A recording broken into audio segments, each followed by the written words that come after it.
Hello again, this is Jerry with Hot Wheels Out of Control. Thank you guys for tuning in and checking out my channel. I got another opening right now. I got a few packages in the mail. So let's open this one up and see what's inside.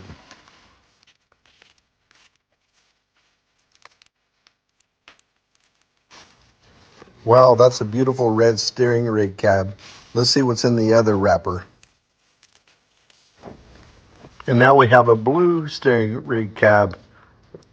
Wow, that's very cool. There's two new steering rigs with the cabs. Very, very nice. So let's open this box and let's see what's inside. And there it is. That's another steering rig cab. That is beautiful. Look at that. It even comes with the stickers on the bottom to stick to the truck. This is the GMC.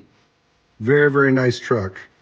If you guys haven't watched my video with my steering rigs, be sure and check that out.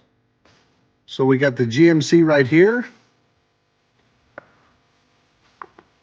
We got the Ford right here. Those are so cool. Early 80s.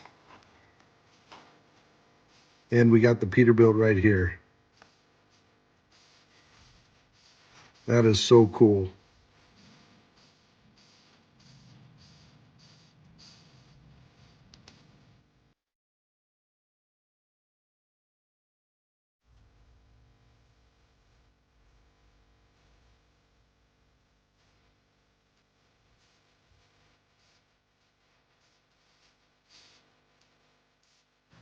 These are the other steering rig cabs that I have. It's going to be a great set to have the 5 of these. Well, thank you for watching. This is Hot Wheels Out of Control.